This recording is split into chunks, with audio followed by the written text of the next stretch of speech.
The social contract theory is one of the most widespread moral theories out there.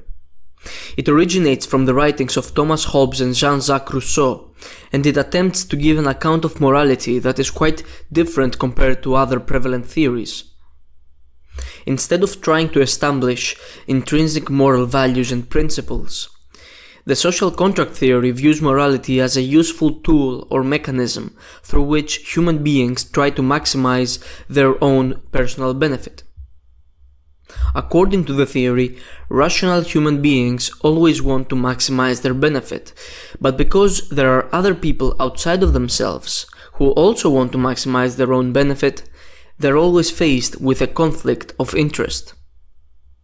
Morality, according to this theory, is essentially the list of rules to which we all agree, so that we can mitigate that conflict. We all want food, shelter, along with other things, and morality is basically the social contract that we sign in order to stop one another from doing actions that lead to a negative total benefit. For example, we all agree that murder is wrong, because if we don't, then everyone is going to be worse off in the long run. Whenever there is conflict of interest, there is always going to be a threat of violence. And that's why we all agree to a set of rules that forces us to be benevolent, at least to some extent. To enforce this contract, societies use the threat of violence again, through institutions like the police or the military, so that people who want to break the contract cannot do so without consequences. Usually, the social contract is seen as a normative theory, as it gives us an explanation of what morality is and how we should act. But for the purposes of this video, it's better to view the social contract as a descriptive theory instead of a normative one. Instead of examining whether we should base our moral views on a social contract, I think it's more interesting to examine the social contract as the reality of what societies actually do. Are there any intrinsic values out there? Maybe yes, maybe no. That is debatable. What is not debatable, however, is the fact that societies in the real world do in fact organize themselves around some idea of a social contract. In more formal terms, this is basically what the law of each country is. It is a contract of rules that each society agrees to follow. In this video, I want to showcase how social contracts are always totalitarian, not because I think they should not exist, but because they can only be morally acceptable if there is such a thing as a morality outside of them. Let me explain.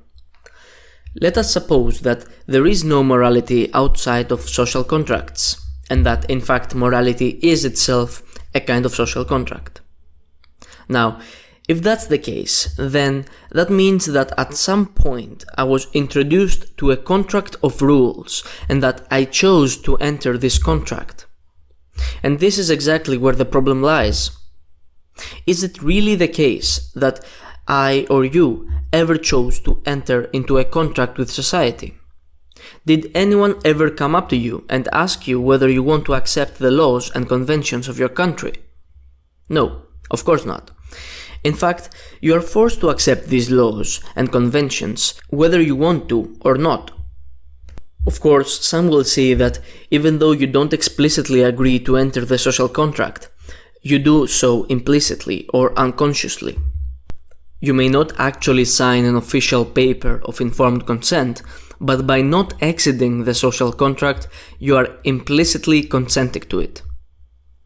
Okay, at first this may sound plausible, but all we need to do to disprove it is to ask the simple question of, is it really possible for one to exit the social contract?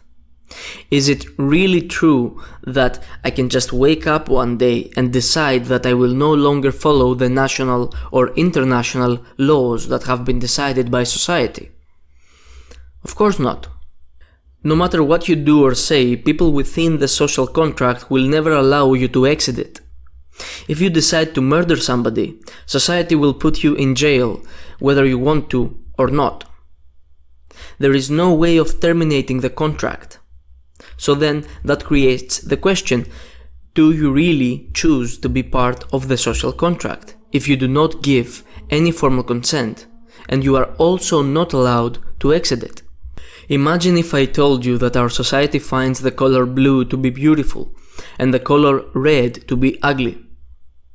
As you grow up, you become conditioned to just accept this declaration without formally consenting to it. Now imagine if I told you the following. You know, you freely chose to find the color blue beautiful. Then you say, well, okay then, since I'm free to choose, I now choose to declare that the color red is beautiful. So now I exit this convention.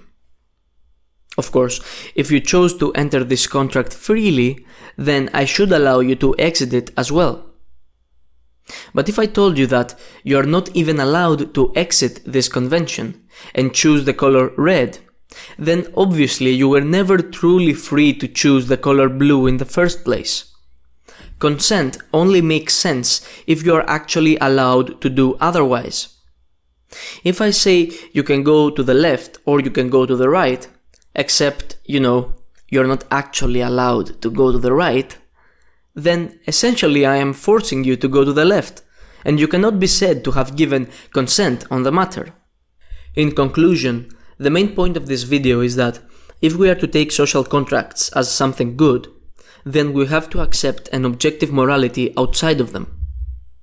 Within that context, of course it would make sense to impose some laws through authority in order to maintain a moral world. Without any conception of morality, however, social contracts are just a totalitarian hostage situation, whereby everyone is bound to the choices of the group, no matter what those choices are, or whether one agrees with them. And so, in reality, we would have no obligation to follow these rules unless there is some kind of morality out there.